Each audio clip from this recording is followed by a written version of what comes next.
What's up? What's up? What's up? It's your boy. I'm back here with another Big Brother Epilogue, and this one is going to be on the subject of the need of the father. So Father's Day is coming up, and I just thought I'd do a video on that subject. Honestly, a couple of my old friends, some some of my close friends, are going through it because they're grown, but their fathers are being more absent now, right? They're both married, but they're leaving. They're doing their own thing, trying to and it's kind of making I'm not gonna say chaos, but it's messing things up that they're just leaving, right? Or being absent now. You feel me? So, let's get right into it. The dictionary has multiple definitions for a father, and it says any male ancestor, especially the founder of a family line, progenitor. A progenitor, I'm saying this right, a person or thing that first indicates a direction, originates something, or serves as a model, predecessor, or precursor. Another one for father is a man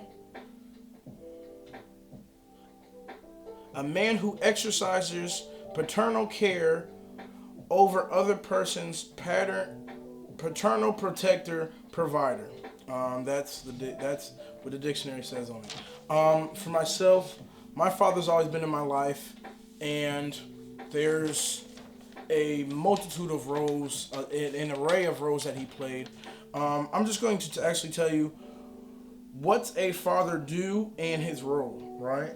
I actually found some of this off of Google, literally Googling what is a father supposed to do, and finding out a role is the role. I found this role in how people define our Heavenly Father, which is God. So this is what it is. First, he's the beginner.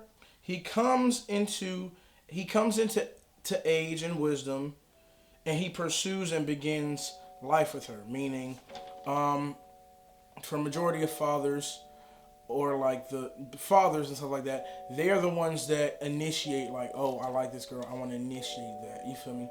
Yes, sometimes a woman is oh, when you gonna marry me? But the father initiates. Oh, I think you're pretty, I'm going to pursue you, and stuff like that. So he's the initiator. He is the beginning. He's the genesis. He's the first part. Then man meets woman. They get together. Thus and so, blah blah. Next, the second thing he does is he plants the seed, figuratively and literally. So what that means is when a man to become a father, what do you have to do? You have to have a woman, you have to plant a seed, and it becomes a baby. So even with that is the literal term, but figuratively, the man also distills what the family is. He plants the seed of the rules, and he enforces the rules and stuff like that in the guidelines of the family. So he plants that seed in his family. So for my father, he's a Christian man. He married a Christian woman. So the rules that he had for himself were based on Christianity. So coming into the family that he's created, you feel me, and he's brought about, my mother had he had to be hey, distill and create rules that my mother had to respect and follow as his helpmate, as his duo, because they're a duo too, and he had to make those. So he has to do that and enforce those rules. You feel me? He has to check everybody. He has to check the mom. Hey, don't do this. This is how this works. Thus and so. He has to check the kids. Hey, son, don't do that. You're not supposed to do that. Blah blah. Checks his daughter. Hey, sweetheart, don't do that. Blah blah. Such and such. So he is also the enforcer. Third, he is the head. The man is the head of the household, and the example and the guidance. So meaning his life his life and what he does is what everyone's looking at. His wife, his sons, his daughters, and stuff like that. So he is the guidelines. So, and being that he's the head, he has to lead them into also following how he does. Meaning, like, if my father's a Christian man, so he has to show me how to be a Christian man.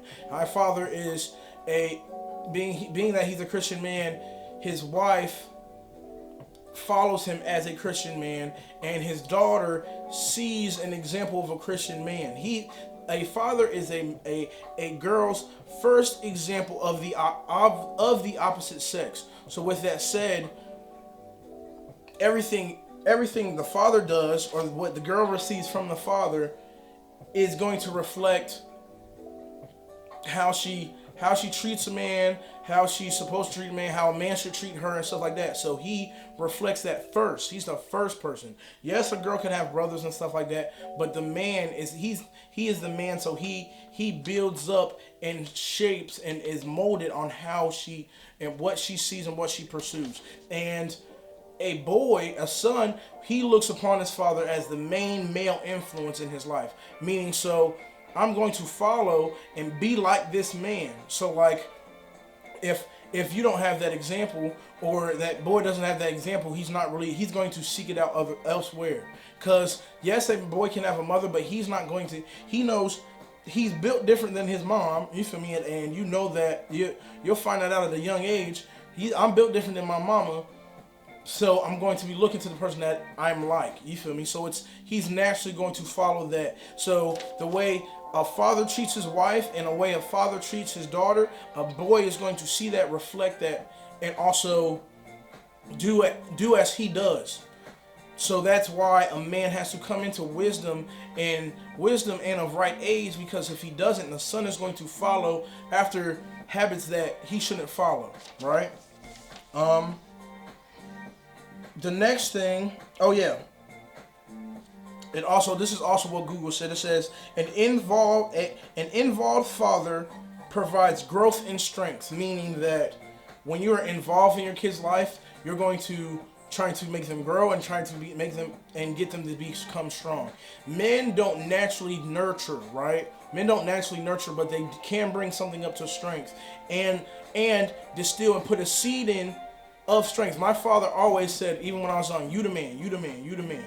Even when I was little. So with that said, I've always had the mindset of yes, I'm a man and I can do what I need to do, and I can be responsible, because I know that's what a man is. My dad put that seed in, even small, even when it was small, he put that seed in for me so that I can know that. You feel me? And the fourth thing is a father is a protector. So he protects the household. He is the first one to walk, being that he's the head. He leads. He's the first one that goes into battle and such. And then it trickles down to the family, and he helps them and protects them from the things that are coming to get them, like the enemy and stuff like that. So he is the protector, because God, especially when he has God leading him, God's going to let him know, hey, this is going to go on with your son. This is going to go on with your daughter. You're going to have to be there and stuff like that. So even an example is when me and my father had a tough relationship, only in that me being the oldest, I see a lot more than my younger siblings. So my father, being in the military, was in and out all the time, right? So the devil wanted to play with our relationship like that. But he realized it and told me about it. Hey, son, with me being out, the devil does not want us to have a good relationship. So I'm going to try my best to do what I can, and I'm going to pray for you and stuff like that. So even with that said, yes, our relationship fell on rocky ground at times, but knowing where it came from always set us back into place, right? So yes, I know the devil doesn't want me to have a good relationship with my father, because if you don't have a good relationship with your father, or you have an absent father, there are things that can definitely hold you back. I'm not saying it's going to completely stop you, but it can hold you back. Both my parents didn't have their father around, and they had to deal with that empty space, because as a whole, you want to be as whole as possible, right? When in life. So when you have that father hole, HOLE, it stops you from being whole, WHOLE. So so luckily, both my parents had God as their father, and they had a semi replacement. My mom had an older brother, and my dad had two older brothers. They were a semi replacement in his life to be in that spot, and then God grabbed them and helped them and made them whole again. So getting on that, what a father's absence breeds, right? First, no head equals no guidance and no direction, which equals chaos. The family as a whole will not have a direction. My father directed our family in that he led, got his education, stuff like that, made sure education was a whole and what we were doing, and made sure that we are good, right, upstanding gentlemen, me, and then ladies when it comes to my sisters. So yes, my father placed that and made that the standard, but my mother always nurtured it. So that duo is needed. A man and a woman is needed to bring up a family. And just same way a man and a woman is needed to create family, it's a man and a woman is needed to uplift and bring up a family. Without either or, you're missing something, and then you're going to have to seek out that peace when you don't have it. So another thing is, if the father starts to wild out, the family will slowly follow. You feel me? Unless they have God in place of that. So even with the situations with my friends, their fathers, I don't know what happened, but they kind of stepped out and they're doing other things and not being that head anymore, which is it's a troubling thing. It's hard to think of, like, all right, you were there for me when I was growing up, but then now that I'm adult, you're gone. Like, what's going on? So even with that said, I'm not saying, like, my friends are doing well. You feel me? I'm praying for them, and I know that they are sustaining without them, but it did breed slight chaos. It made this fall into this place and this fall into this place and stuff, and it's breeding chaos because without a head, literally, like, you're like a chicken with your head cut off. You feel me? So it's like your head cut off, you running around. It's like you have to bring everything together because you don't have that head. The mother is more of the heart, right, which helps the heart in it, and she does blood flow. So if there's no head, the blood will flow, but and the love will be there, and the caring and the kindness will be there, and the emotions will be there. But without the head, there's no direction, and it kind of breeds chaos. Another thing, number 2, no example, no standard. So with that, a book I read long ago is about speaking on the absence of fathers. It has like a few things that it breeds in the children, right? So sons, they don't have an example on how to truly treat women, for one, because only a man and an example can show a boy how to treat a woman. A woman can tell them all day how to treat a woman, but only a man and an example can truly have that place. So without it, a boy will treat a girl like whatever. You feel me? And without a father figure, a boy will seek out that figure in some kind of man. He will still have his mother, but in some kind of man, he's going to seek out that father figure, no matter what. The next part, the daughters, the man is such an example that the daughters, with that, the daughters will not have an example of how to be treated by a man. So a daughter will see how a man treats his wife, a man treats his mother, you feel me, her mother, and know, okay, this is how that goes. And even a father being there has to be an example and treat her and make the standard of how you should be treated as his daughter. So he's going to have to take you out, give you roses, all this other thing, put work in, so that every other dude, if you don't touch that standard or that level of what my daddy did, then you ain't it. You ain't touching it. You subpar. You're playing with me. And if a man was in the household then it would help so many issues that in in our culture right now has, if the father was there. Unfortunately, circumstances has taken many fathers out of the black community, and that's just the black community. I'm just speaking on the black community. Um, Even with this time that we're going through right now, the Black Lives Matter movement is huge, and it needs to be in everyone's mouth. I'm not just saying black people's mouths, white people's mouths, Asian people. Everybody needs to find out and know that Black Lives Matter. You feel me? We are losing fathers. You feel me? We're losing fathers, and the essence of fathers breeds so much negativity that we don't need already in our community as it is. Um, and even in that, with the daughters, um,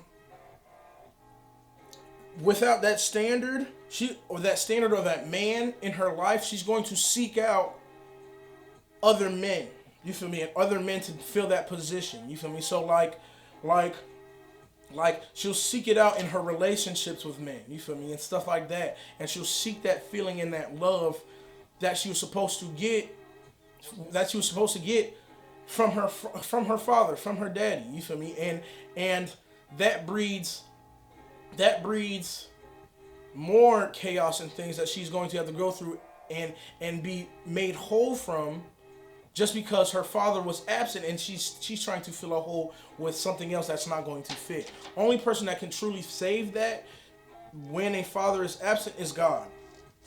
And the third and final thing that an absent father breeds is a job for two becomes one. So meaning that a mother has to step up and be both parents, which both my grandmothers did. They have to step up and be both parents, and parenthood is a job for two.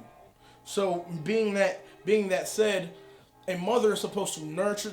I could tell you a list of things a mother's supposed to do, but she's going to fall short because she has to do the mother thing but also do the father thing. So with absent fathers, then it's like all right, I got to do both, and I have to balance both, which it's very hard. That's why she's not going to be able to fill that father hole. She can only fill that mother part. That's it. The only person that can fill that father hole when the father is absent is God, is our heavenly Father. And well, yes, I've said a lot, and I've said it in a very short amount of time. In conclusion, I'm saying the best route and what we need is fathers. We don't need any more absent fathers in all communities. You feel me? In all communities. The head, when you're without the head, there's no direction or guidance, and it makes things hard, and we don't need that. With that said, I want to wish a happy Father's Day to all the dads out there. Thank you, fathers, for being there and doing your things. Thank you, Dad, for being there, because I would be a whole different type of brother if you were not there. And it's actually and it's crazy. Even another thing, right? The father, right, is so important that the way people treat or think of God, it stems from how their father treated them, right? So if you have a person who is like, bump God, I ain't never seen him, he's never been around, it's likely that his father also wasn't around, which is a sad thing to think of, but that's also that it also stems from that. So our relationship with our father is honestly also our first relationship or example of what God is, because God is the Father. You feel me? God is so much. So it's like, if you're an absent father, you are making a list of issues for your child. This video is for the fathers that are there, the fathers that aren't there, the people who have not had their fathers, mothers, expectant fathers. We just need to know the importance of fatherhood. because nowadays people just talk about it like it's nothing much, but it's only because we have gone so long in a community that has not had a father, and we don't need that. We need to get back to knowing our fathers, and fathers being there. You feel me? And even as men, step up. If you have a child, be that father, be that dad, be a father, be that dad, be there, because it's needed. It is so needed. I have one scripture today, and it's for the people who have not had fathers, right?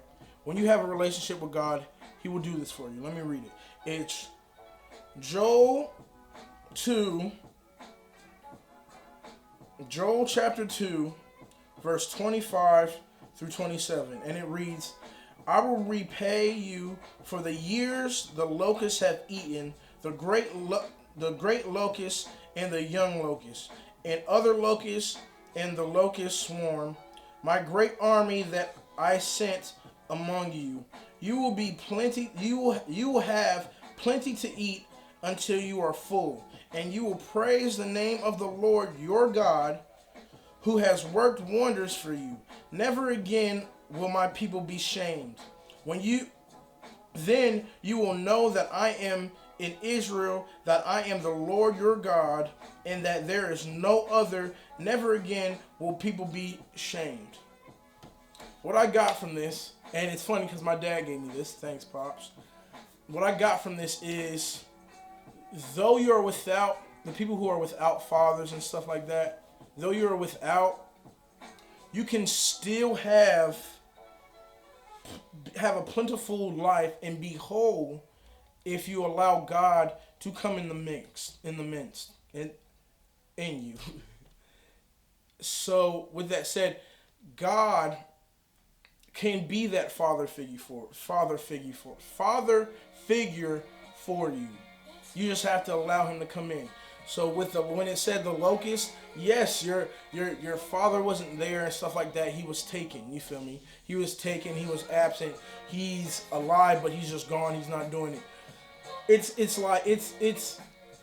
is.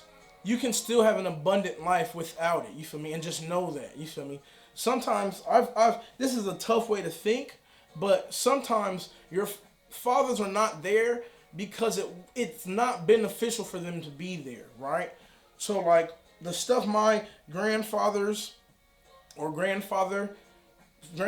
have went through at the time of having them, my parents probably didn't need to see. Or if they were there, it was probably negative. You feel me? Or it would have been worse if they would have stayed. Yes, it made it harder for my parents and my uncles and my aunt. You feel me? But at the same time, God took that place and made them whole people. You feel me? God took that place and made them whole people, even in the absence of their fathers. That's the end of the video. I hope y'all enjoyed this. It's a very serious subject. Like, fatherhood is so serious. You feel me? I pray that you hear it, you listen to it, and it gets you thinking. You feel me? About fatherhood and like, all right, where am I on the spectrum of how I felt or how I've been raised and how my father has poured into me. I love y'all, and I pray y'all have a wonderful day. Big bro out.